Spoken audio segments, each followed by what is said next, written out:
All right, Act 1, Scene 1. Flavius and Morellus enter and speak to a carpenter, a cobbler, and some other commoners. Get out of here. Go home, you lazy men. What, is today a holiday? Don't you know that working men aren't supposed to walk around on a workday without wearing their work clothes? You there, speak up. What's your occupation? I'm a carpenter, sir. Wear your leather apron and your ruler. What are you doing, wearing your best clothes? And you, sir, what's your trade? Well, compared to a fine working man, you might call me a mere cobbler. But what's your trade? Answer me straightforwardly. It is a trade, sir, that I practice with a clear conscience. I'm a member of Worn Souls. What trade, boy, you insolent rascal? Sir, please don't be angry, but if your soles are worn out, I can mend you. What do you mean by that? Mend me, you impertinent fellow? Cobble you, sir. You're a cobbler, are you? Sir, I make my living using an awl. I stick to my work. I don't meddle in politics or chase women. I'm a surgeon to old shoes. When they're endangered, I save them. The noblest men who ever walked on leather have walked on my handwork. But why aren't you in your shop today? Why are you leading these men through the streets? Well, to wear out their shoes and get myself more work. Seriously, though, we took the day off to see Caesar, sir, and celebrate his triumph. Why would you celebrate it? What victory does he bring home? What foreign lands has he conquered and captive foreigners chained to his chariot wheels? You blockheads, you unfeeling men, you hard hearts, you cruel men of Rome. Didn't you know Pompey? Many times you climbed up on walls and battlements, towers and windows, even chimney tops, with your babies in your arms, and sat there patiently all day waiting to see great Pompey ride through the streets of Rome. And when you caught a glimpse of his chariot, you didn't you shout so loud that the river Tiber should you take a holiday? And now you toss flowers in the path of Caesar, who comes in triumph over Pompey's defeated sons? Go home. Run to your houses, fall on your knees, and pray to the gods to spare you the pain that you deserve for such ingratitude. Go, go, good countrymen, and to make up for having done wrong, gather up all the poor men like yourselves, lead them to the Tiber, and weep into the rivers until it overflows its banks. The carpenter, cobbler, and all commoners exit. Well, that ought to move even the most thick-headed of them. There they go, feeling so guilty, they're now tongue-tied. They don't have a thing to say. You go down toward the Capitol, and I'll go this way. Undress the statues if they are decorated in honor of Caesar. Can we do that? You know it's the Feast of Lupercal. It doesn't matter. Make sure that none of the statues are decorated in tribute to Caesar. I'll walk around and force the commoners off the streets. You do the same, wherever the crowds are thick. If we take away Caesar's support, he'll have to come back down to earth. Otherwise, he'll fly too high and keep the rest of us in a state of fear and obedience. They exit in different directions.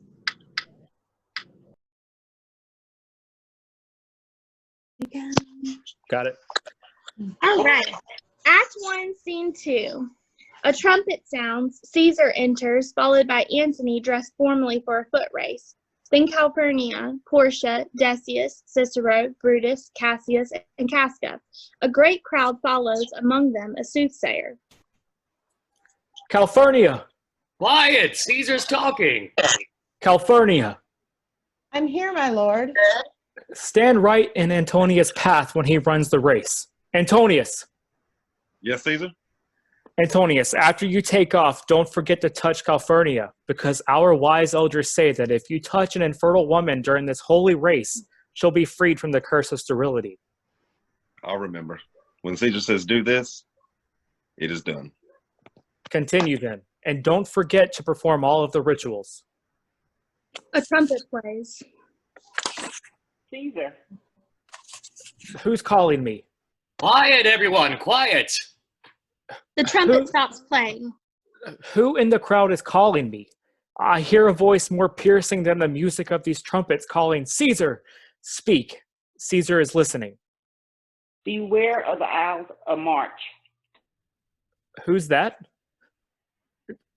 Bring him in front of me. Let me see his face. You fellow, step out of the crowd. This is Caesar you're looking at. The soothsayer approaches. What do you have to say to me now? Speak once again. Beware of the Isles of March. He's insane. Let's leave him. Let's move. Trumpets play. Everyone exits except Cassius and Brutus. Are you going to watch the race? Not me. Please come. I don't like sports. I'm not competitive like Antony, but don't let me keep you from going, Cassius. I'll go my own way. Brutus, I've been watching you lately. You seem less good-natured and affectionate toward me than usual. You've been stubborn and unfamiliar with me, your friend who loves you.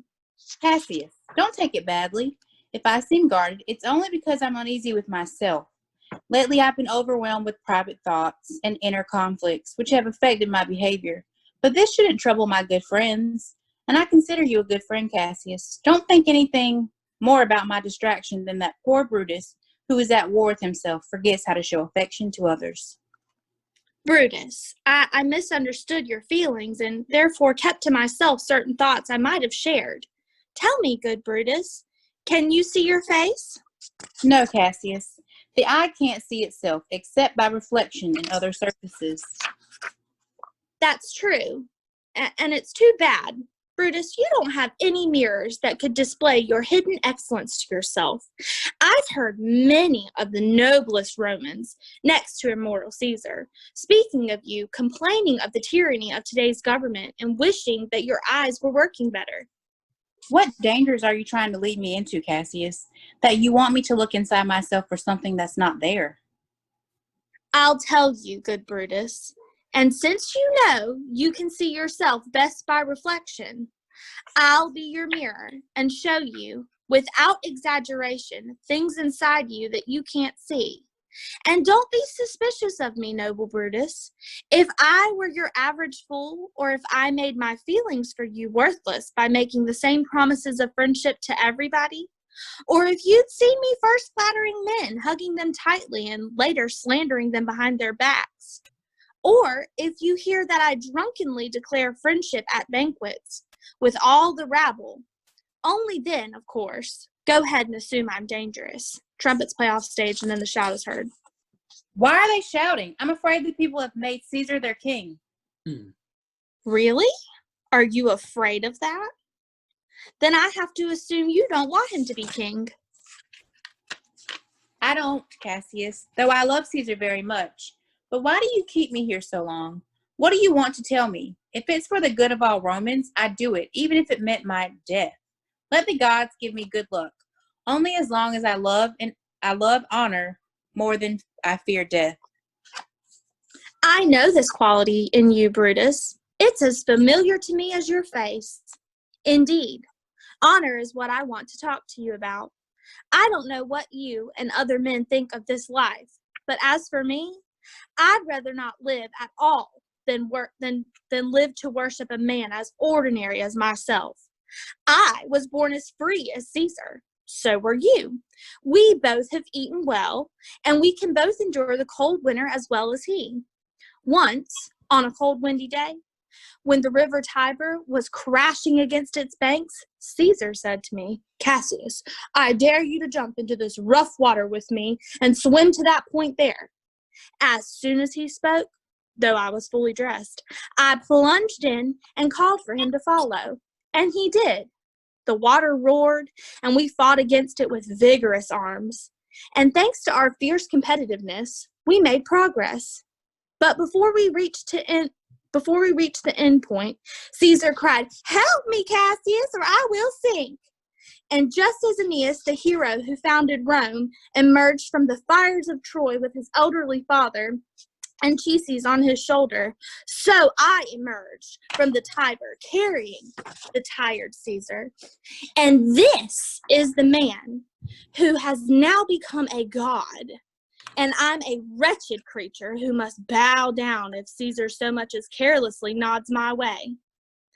In Spain, Caesar had a fever, and it made him shake. It's true, this so-called god. He shook. His cowardly lips turned white, and the same eye whose gaze terrifies the world lost its gleam.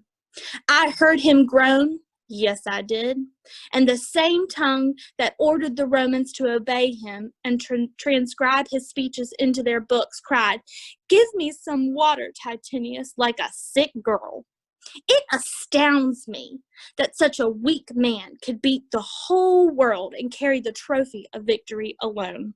A shout off stage, trumpets play. More shouting? I think this applause is for someone new, some new honors awarded to Caesar.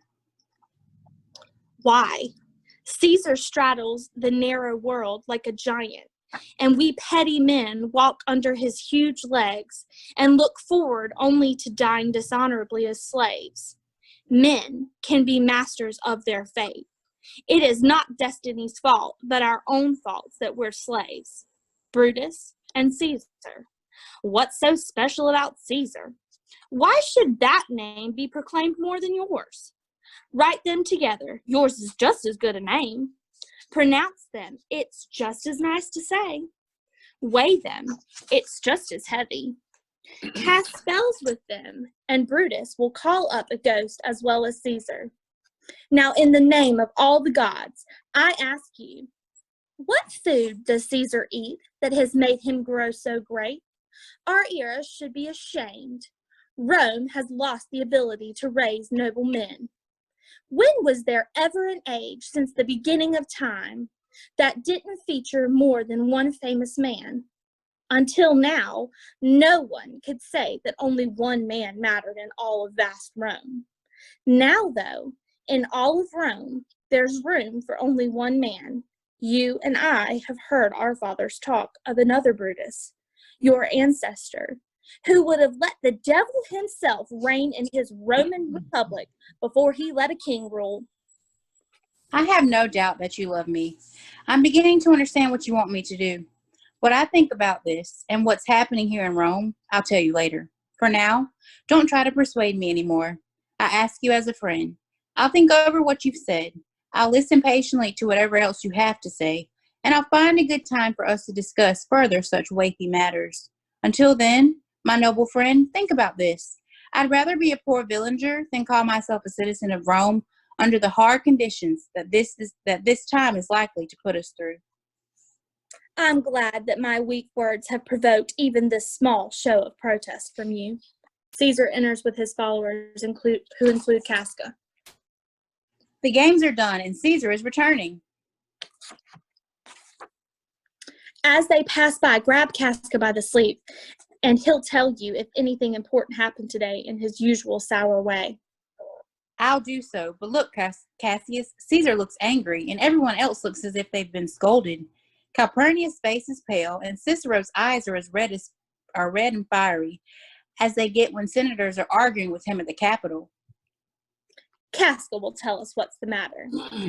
During the exchange between Caesar and Antony, Brutus pulls Casca by the sleeve. Antonio. Caesar. I want the men around me to be fat, healthy-looking men who sleep at night. That Cassius over there has a lean and hungry look. He thinks too much. Men like him are dangerous. Don't be afraid of him, Caesar. He isn't dangerous. He's a noble Roman with a good disposition. Oh, I wish he were fatter, but I'm not afraid of him. And yet if I were capable of fearing anyone, Cassius would be the first man I'd avoid. He reads a lot. He's a keen observer, and he sees the hidden motives in what men do. He doesn't like plays the way you do, Antony. He doesn't listen to music. He rarely smiles, and when he does smile, he does so in a self-mocking way, as if he scorns himself for smiling at all. Men like him will never be comfortable while someone ranks higher than themselves, and therefore they're very dangerous. I'm telling you what should be feared, not what I fear, because after all, I am Caesar. Come over to my right side because this ear is deaf, and tell me what you really think of Cassius. Trumpets play. Caesar exits with all his followers except Casca. To Brutus. You tugged on my cloak. Do you want to speak with me? Yes, Casca. Tell us what happened today that put Caesar in such a serious mood. But you were with him, weren't you? If I were, I wouldn't need to ask you what happened. A crown was offered to him, and he pushed it away with the back of his hand like this. And then the people started shouting. What was the second noise for? The same thing. They shouted 3 times. What was the last cry for? For the same thing. The crown was offered to him 3 times? Yes, indeed, it was. And he pushed it away 3 times, each time more gently than the last. And at each refusal, my countrymen shouted. Who offered him the crown? Antony. Tell us how it happened. I can't explain it. It was all silly, and so I paid no attention. I saw Mark Antony offer him a crown, though it wasn't a real crown, just a small circlet, and as I told you, he refused at once. Though, in my opinion, he would have liked to have it. Then Antony offered it to him again, and he refused it again. Though, in my opinion, he was reluctant to take his hand off of it. Then Antony offered it the 3rd time. He refused it the 3rd time, as he refused it, the commoners hooted and clapped in their chapped hands and threw up their sweaty hats and let loose such a great deal of stinking breath because Caesar refused the crown that it nearly choked Caesar. Because he fainted and he fell down. As for myself, I didn't dare laugh for fear of opening my lips and inhaling the stinking air. But wait a minute, please. Did you say Caesar fainted? He fell down in the middle of the marketplace and foamed at the mouth and was speechless. That's very likely. He has epilepsy, a disease where you fall down. No, Caesar doesn't have epilepsy. You and I, and honest Casca, we have epilepsy. We've fallen. I don't know what you mean by that, but I'm sure Caesar fell down. The rabble applauded and hissed him according to whether he pleased them or displeased them, just like they do actors in the theater. If they didn't, I'm a liar. What did he say when he regained consciousness? Indeed, before he fell down, when he realized the commoners were glad he refused the crown, he pulled open his robe and offered them his throat to cut. If I'd been a common laborer and hadn't taken him up on his offer, to hell with me, and so he fainted. When he regained consciousness again, he said that if he'd done or said anything wrong, he wanted them to know that it was all because of his sickness. 3 or 4 women near me cried, "Alas, good soul," and forgive him with all their hearts. But never mind them. If Caesar had stabbed their mothers, they would have forgiven him. And after that, he came back here looking so serious? Yes. Did Cicero say anything? Yes, he said something in Greek. What did he say? If I told you I understood Greek, I'd be lying, but those who understood him smiled at one another and shook their heads. As for myself, it was Greek to me. I have more news too. Murillus and Flavius had been punished for pulling scarves off statues of Caesar. There you go. There was even more foolishness if I could only remember it. Will you have dinner with me tonight, Casca? No, I have a commitment. Will you dine with me tomorrow? Yes, if I'm still alive and you're still sane and your dinner is worth eating. Good. I'll expect you. Do so. Farewell to you both. Casca exits. What a stupid man he's become. He was so sharp when he was in school. He's still sharp when it comes to carrying out a bold or noble enterprise, though he puts on this show of stupidity. He speaks roughly, but what he says is smart, and his roughness makes other people enjoy listening to him. You're right. That's how it is. I'll leave you for now. If you'd like to talk tomorrow, I'll come to your home. Or if you don't mind, come to my home, and I'll wait for you. I'll do so. Until then, think about the well-being of Rome. Brutus exits. Well, Brutus, you're noble. Yet I see that your honorable character can be bent from its usual shape, which proves that good men should stick only to the company of other good men, because who is so firm that he can't be seduced? Caesar resents me, but he loves Brutus. If I were Brutus now, and Brutus were me, I wouldn't have let him influence me. Tonight, I'll throw through his window a few letters in different handwriting, as if they came from several citizens, all testifying to the great respect Romans have for Brutus, and all alluding to Caesar's unseemly ambition. And after this, let Caesar embrace himself, for we'll either dethrone him or suffer even worse than now. Cassius exits. Sorry. Act 1, Scene 3, Thunder and Lightning, Casca and Cicero enter. Good evening, Casca. Did you accompany Caesar home? Why are you breathless and why are you staring like that?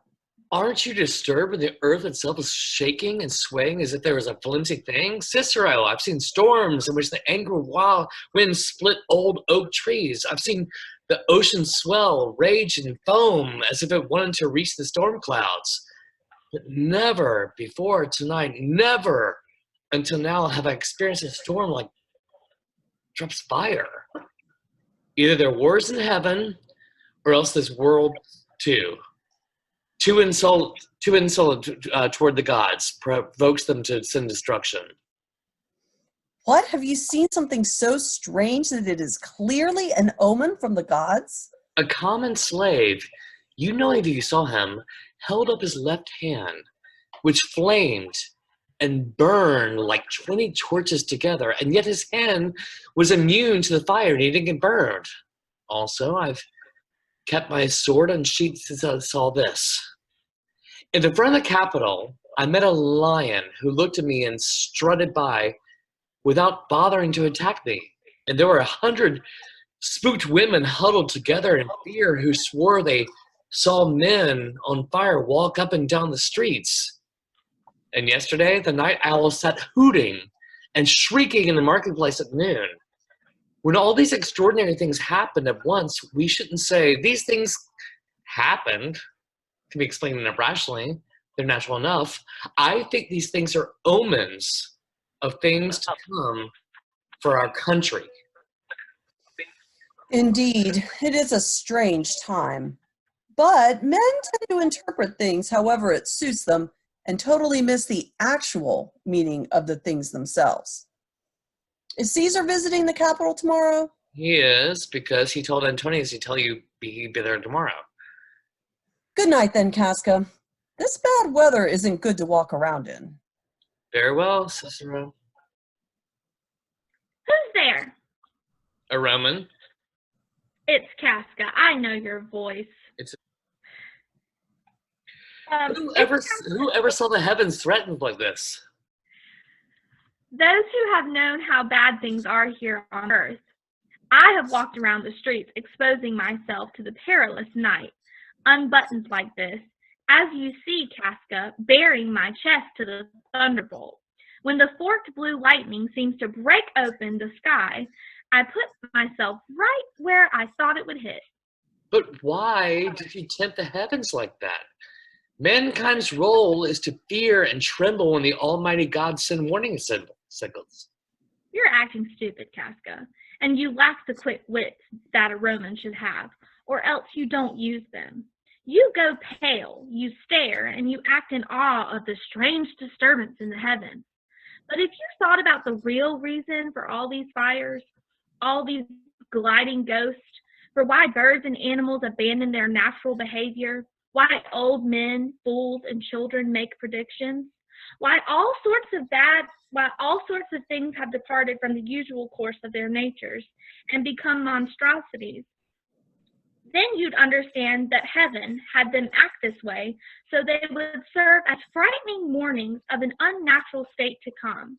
Right this minute, Casca, I could name a man who's just like this dreadful night, a man who thunders, throws lightning, splits open graves, and roars like the lion in the Capitol. a man no mightier than you or I in ability, yet grown as huge and frightening as tonight's strange happenings. You're talking about Caesar, right, Cassius? Let it be who it is. Romans today still have powerful bodies of their ancestors, but unfortunately, we don't have their manly spirits, and instead, we take after our mothers. Our tolerance for slavery and oppression shows us to be weak like women. Indeed. They say that the senators plan to establish Caesar as the king tomorrow, and he'll wear his crown at sea and on land everywhere except here in Italy. I know where I'll wear this dagger then. I'll kill myself to save myself from slavery. In suicide, gods make the weak strong. In suicide, gods allow tyrants to be defeated. No stony tower, no brass walls, no airless dungeon, no iron chains can contain a strong mind.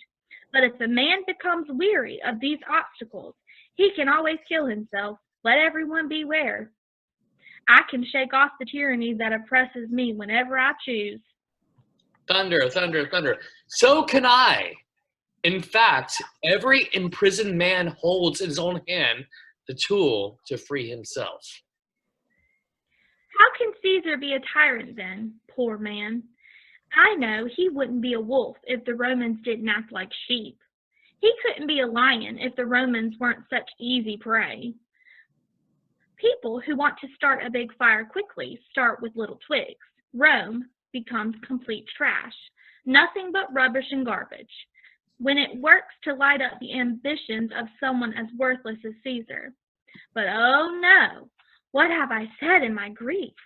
I might be speaking to someone who wants to be a slave, in which case I'll be held accountable for my words. But I'm armed and I don't care about danger. You're talking to Casca, not some smiling, two-faced tattletale. Say no more. Shake my hand. If you're joining together to right these wrongs, I'll go as far as any one of you. That's a deal. Now let me tell you, Casca, I have already convinced some of the noblest Romans to join me in an honorable but dangerous mission. And I know that by now they're waiting for me on the porch outside Pompey's Theater. We're meeting on this fearful night because no one is out on the streets. The skies tonight look bloody, fiery, and terrible, just like the work we have to do. Hide for a moment. Someone's approaching. Fast. It's Cena. I recognize his walk. He's a friend. Cena, where are you going in such a hurry? To find you. Who's that, Metellus Sinner? No, it's Casca, someone who's going to work with us. Aren't the others waiting for me, Cena? I'm glad Casca is with us. What a fearful night this is. 2 or 3 of us have already seen strange things. Are the others waiting? Tell me. Yes, they are. Oh, Cassius, if you could only convince Brutus to join us. Don't worry, good Cena. Take this paper and be sure to lay it in the judge's chair where Brutus sits, so he'll find it, and throw this one in his window, and attach this one with wax to the statue of Brutus's ancestor, old Brutus. When you've finished all this, return to the porch of Pompey's Theater, where you'll find us. Are Decius, Brutus, and Trebonius there? Everyone's there except Metellus Cimber, and he's gone to look for you at your house. Well, I'll hurry to put these papers where you told me. When you've finished, go back to Pompey's Theater. Come on, Casca, you and I will go see Brutus at his house before sunrise. He's 3/4 on our side already, and we'll win him over entirely at this meeting. Oh, the people love him well. Things that would look bad if it did them, Brutus could do and look virtuous, just like an alchemist turns worthless tin into gold. Yes, you're absolutely right about how worthy Brutus is and how much we need him. Let's go, because it's already after midnight, and we want him on our side before daylight. Thanks, guys. All right, let me stop this. All right. Stop recording. Good luck.